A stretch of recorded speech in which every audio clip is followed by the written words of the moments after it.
है? संसार में जिसने भी जन्म लिया है उसकी कुंडली में कोई न कोई दोष अवश्य है।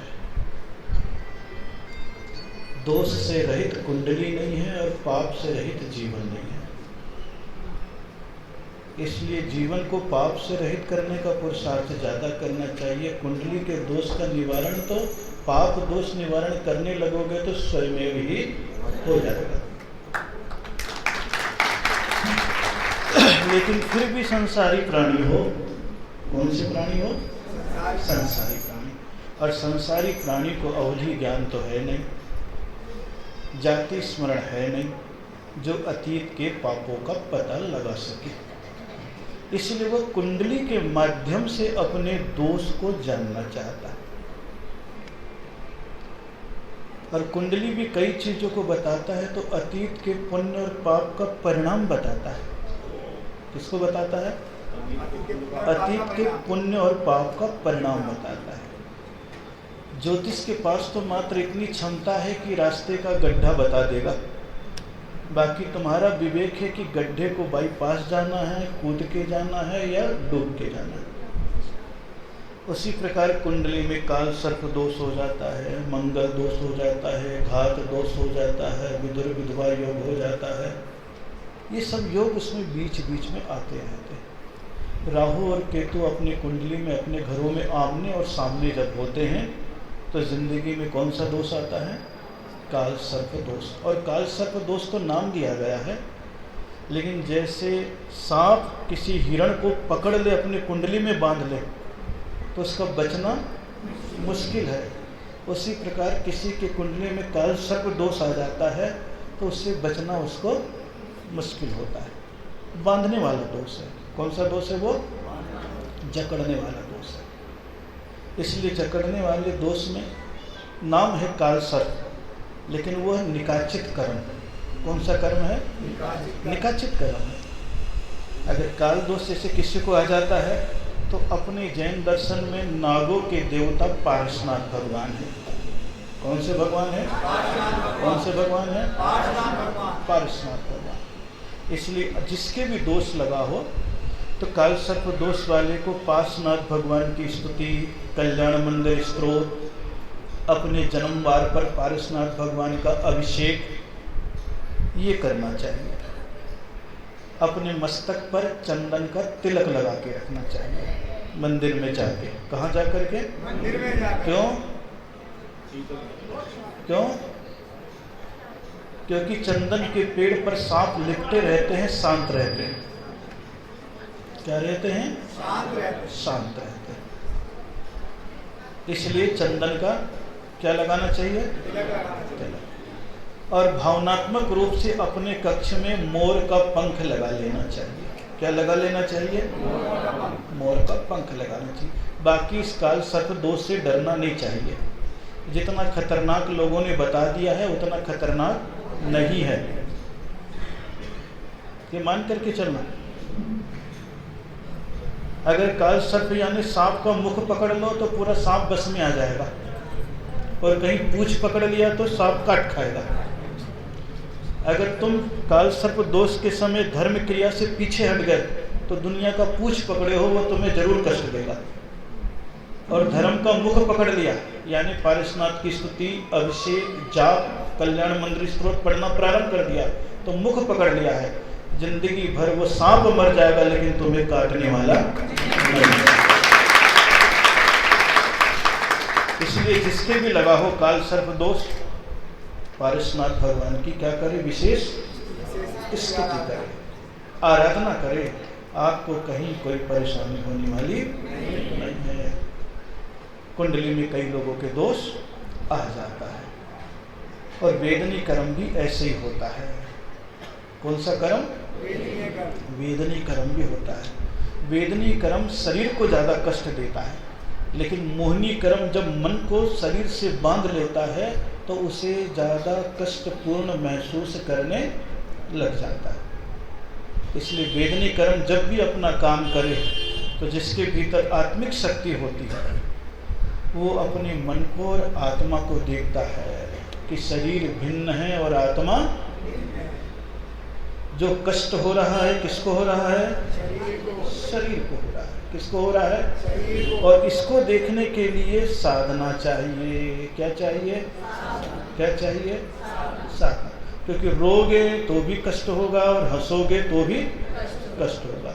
रोगे तो वो कष्ट बढ़ जाएगा और हंसोगे तो कष्ट विस्मृत हो जाएगा। कम नहीं होता है, विस्मृत हो जाता है। क्या हो जाता है?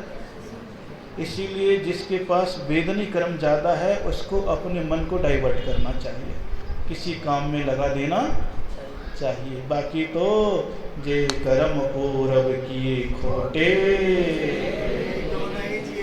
बस इस लाइन को सदैव याद रखो, इस लाइन को सदैव याद रखो। तीसरे नंबर पर कौन ने पूछा था? क्या पूछा था? देखो, हर्रा लगे न फटकरी रंग चोखा। एक व्रत में जब काम चल रहा है तो डबल उसमें क्यों मिला रहे? क्या एक व्रत में अगर काम चल रहा है तो दो व्रत क्यों मिला रहे? चारित्र शुद्धि का व्रत ले लिया है तो 1234 में सब शुद्धि है। क्या है? सब शुद्धि है। सहस्त्र नाम तो भगवान का गुणानुवाद है और चारित्र शुद्धि भीतर के पापों का, दोषों का विसर्जन है। इसलिए चारित्र शुद्धि व्रत तो वो अक्सर करके लेते हैं जिनके चारित्र में कोई दोष लगा हो, और सहस्त्र नाम व्रत वो लेते हैं जिनको भगवान की 1008 नाम की भक्ति करनी हो। लेकिन आपके भाव जगह तो जाप रूप में बोल ले लेंगे और त्याग रूप में बोल ले लेंगे। त्याग रूप में चारित्र शुद्धि व्रत ले लेंगे और जाप रूप में सहस्त्र नाम, तो दोनों जाप भी हो जाएगा और पाप भी कट जाएगा। क्या हो जाएगा? जाप भी हो जाएगा और पाप भी कट जाएगा। अब 1008 तो नहीं मिला सकते, तो सहस्त्र नाम के 10 उपवास भी होते हैं, प्रत्येक शतक के एक।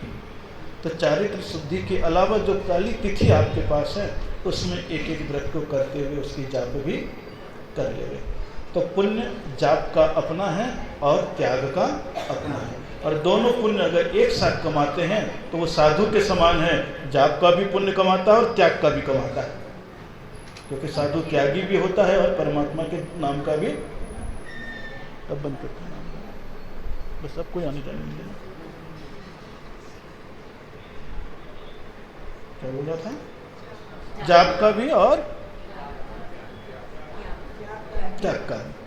तो इसलिए दोनों व्रत पहले से ले लिया और आ गया तो बात अलग है, लेकिन होश पूर्वक दो व्रत एक साथ एक ही तिथि में आए वैसा कम ही करना चाहिए, ताकि जीवन का व्रत निरंतर चलता रहे। अब आ गया कौन सा? भादों का महीना। कौन सा महीना? कौन सा महीना है? आने वाला है भादों का महीना। आने वाला है कि नहीं? कब आने वाला है? 5 दिन बाद। भादों के महीना ऐसा महीना है कि 30 दिन में 32 पर्व आते हैं। कितने दिन में कितने पर्व आते हैं? 30 दिन में 32 आते हैं। अभी गिनती नहीं बताऊंगा आपको, क्योंकि जयपुर वाले तो हैं नहीं, बाहर वाले बैठे हैं।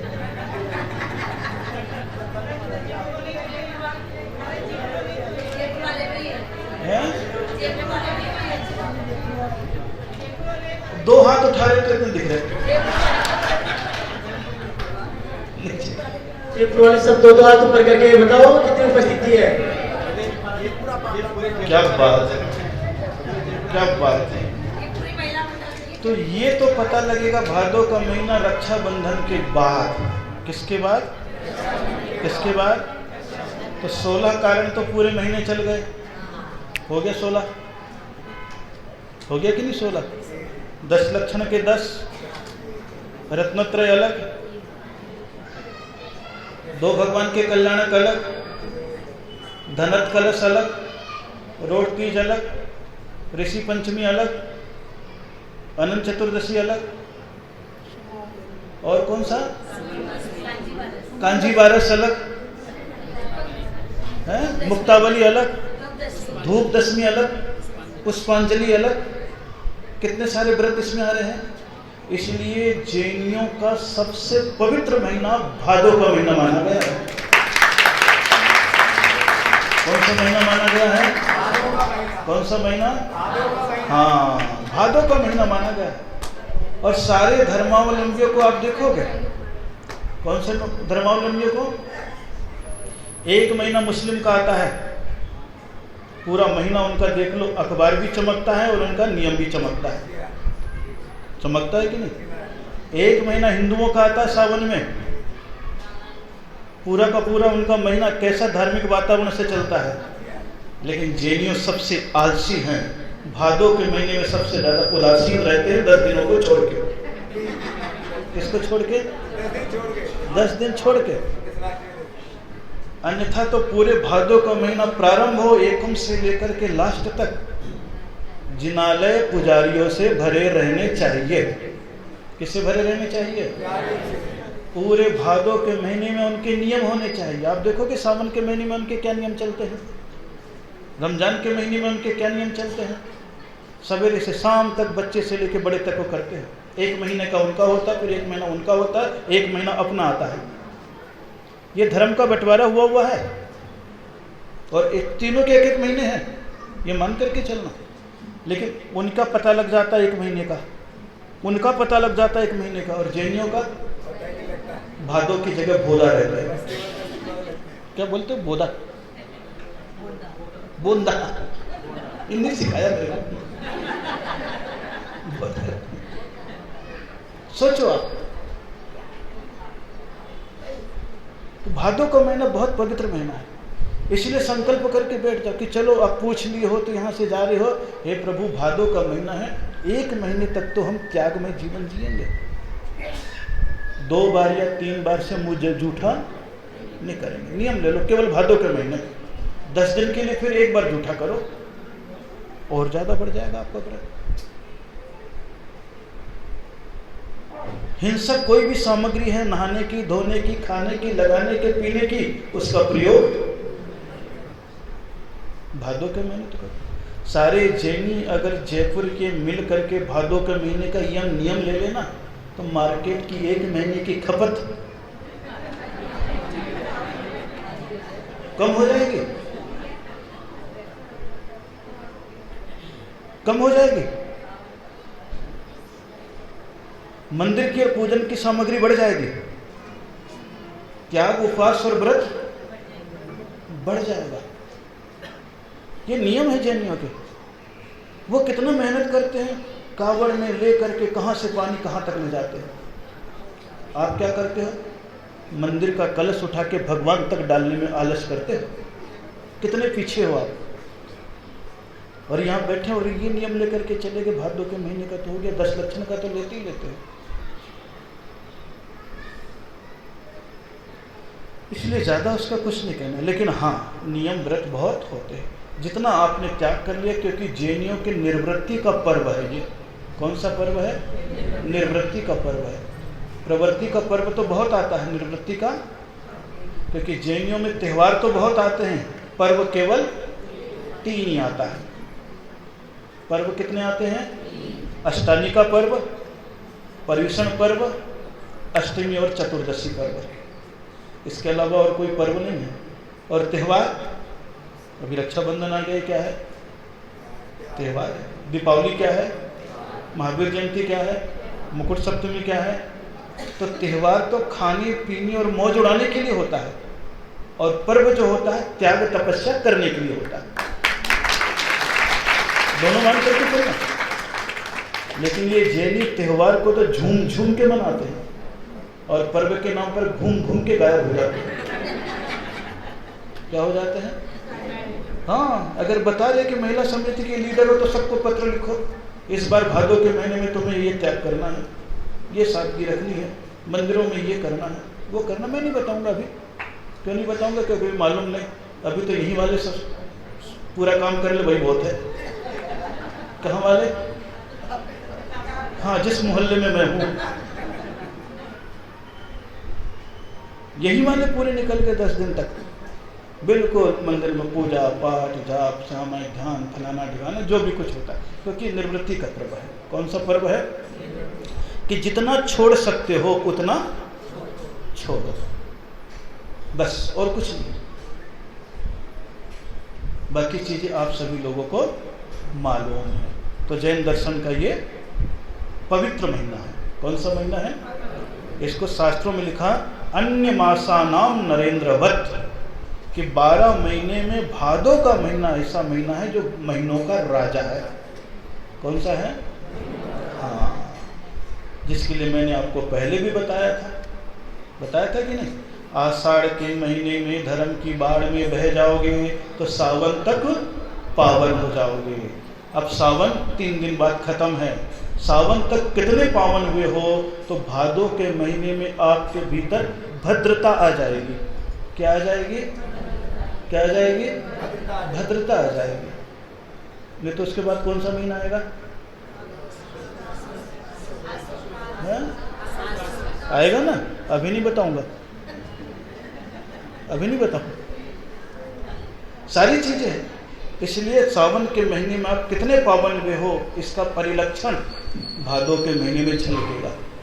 कौन से महीने में झलकेगा? कौन से महीने में झलकेगा? कौन से महीने में?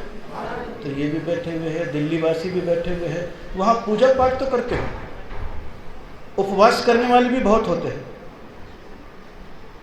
60-60, 100-100, 70-70 हो गए, क्योंकि हर जगह चातुर्मास किया। वहाँ तो मालूम है कितने सारे लोग करते हैं।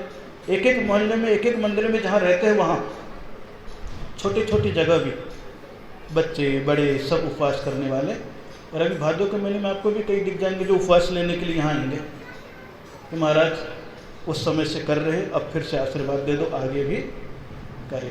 किसी के 8 साल हो गए, किसी के 10 साल भी पूरे होने वाले, ऐसे करने वाले होते हैं। तो दिल्ली तरफ तो उपवास 10 लक्षण में तो बहुत कर लेते हैं। हाँ, बस वहाँ उपवास करो थोड़ा सा पानी लेकर के होता है, निर्जला नहीं होता है। कौन सा नहीं होता है? निर्जला। तो जिसकी जैसी शक्ति वैसी भक्ति होती है।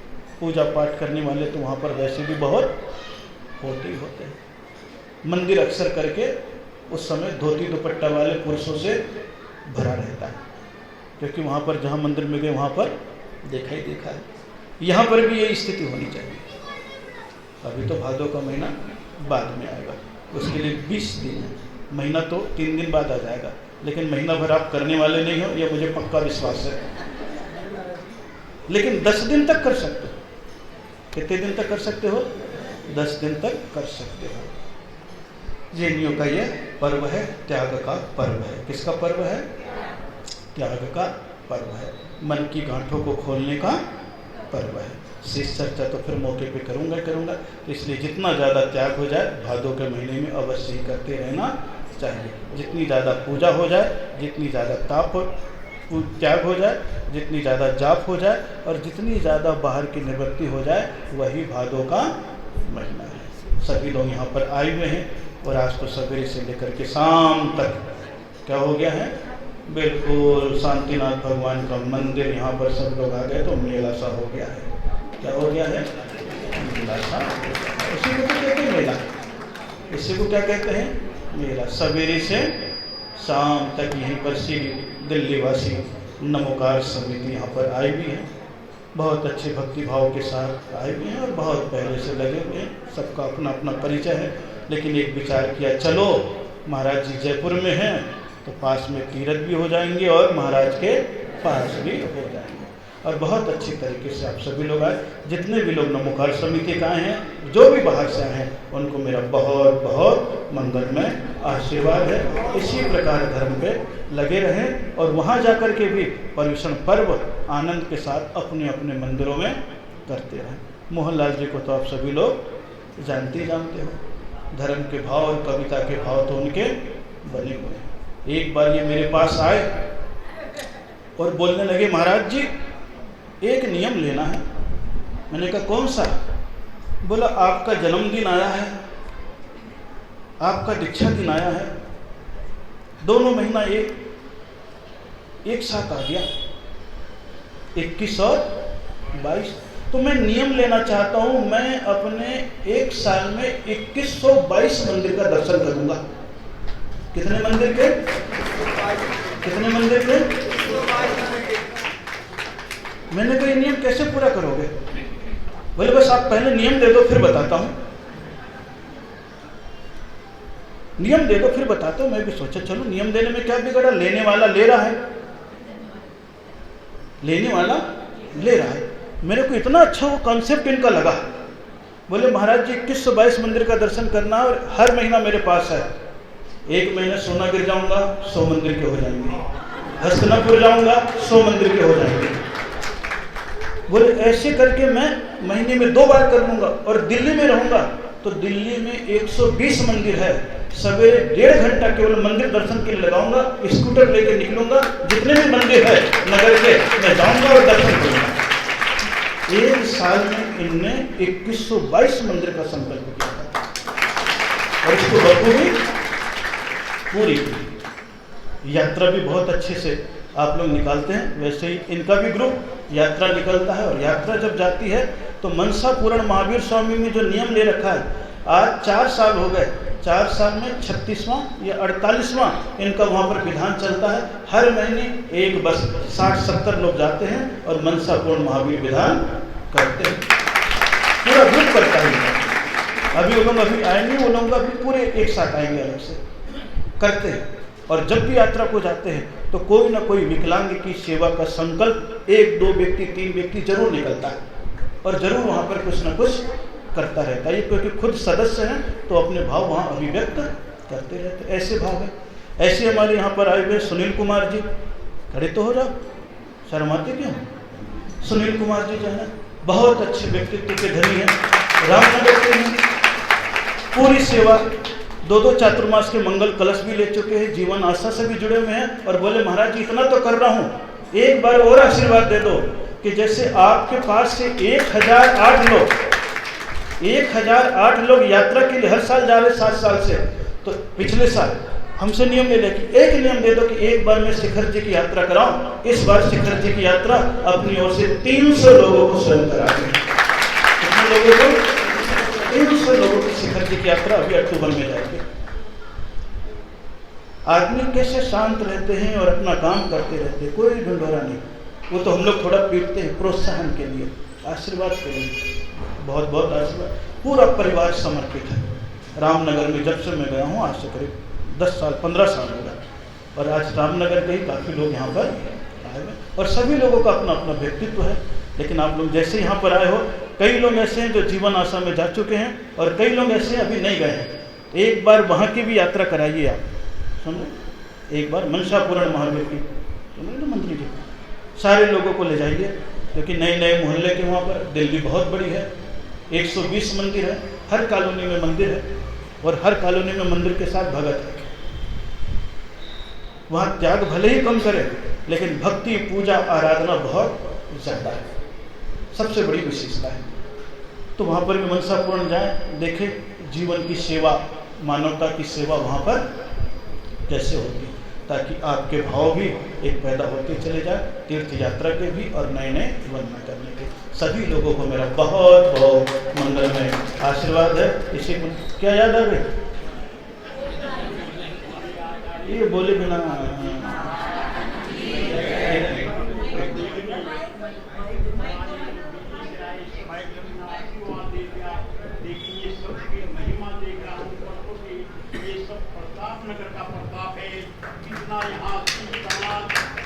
यहाँ की समाज जो मैंने देखी, मैंने तो पूरे जीवन में नहीं देखी, और आज देखे बिना दीपावली दशहरे की दूर दूर तक बार बार कहना पड़ रहा है।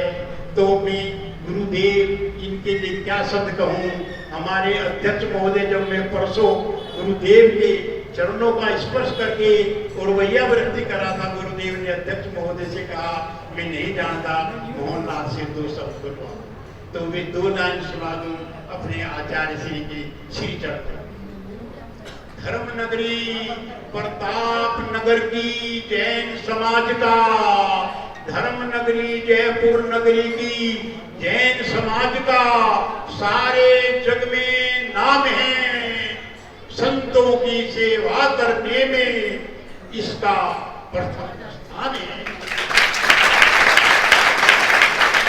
जहां जहां भी जाता हूं मैं, यहाँ की चर्चा सुनता हूं, यहाँ के लोगों की प्रशंसा संतों से भी सुनता हूं। धन्य भाग इस धर्म नगरी जयपुर के, धन्य भाग इस धर्म नगरी प्रताप नगर के, धन्य यहाँ के नर नारी, धन्य मेरे गुरु आचार्य श्री सौरभ सागर जी हैं, जिनके दर्शन सुखकारी, जिनके दर्शन सुखकारी। बोलो आचार्य श्री सौरभ सागर जी महाराज।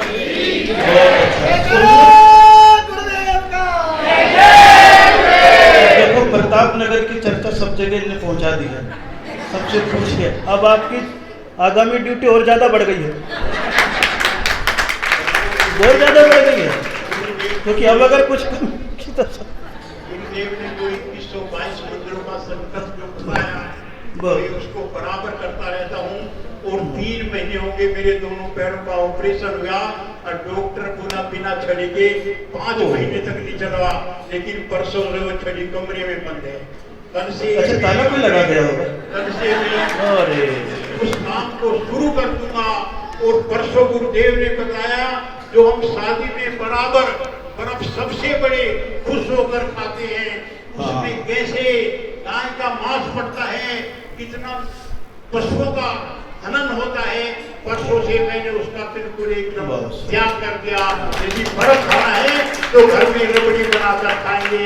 बोलो आचार्य श्री लहराता उपवन है पुष्पदंत जी का,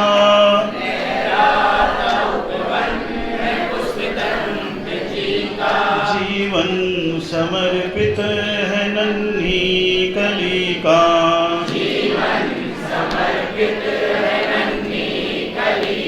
करता हूँ विनती है पुष्पदंत गुरुवर,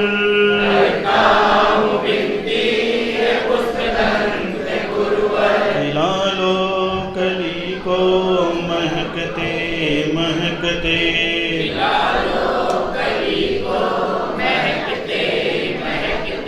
देव तुमको नमस्ते नमस्ते,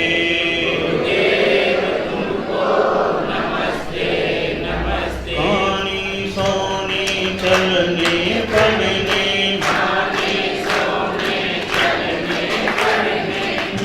जो भी गुरु दोष लगे, क्षमादान दे प्रायश्चित दे, जिससे वे कर्म शीघ्र भगे, तुम जिन आगम के रत्नाकर, मैं अवगुण की खान रहा,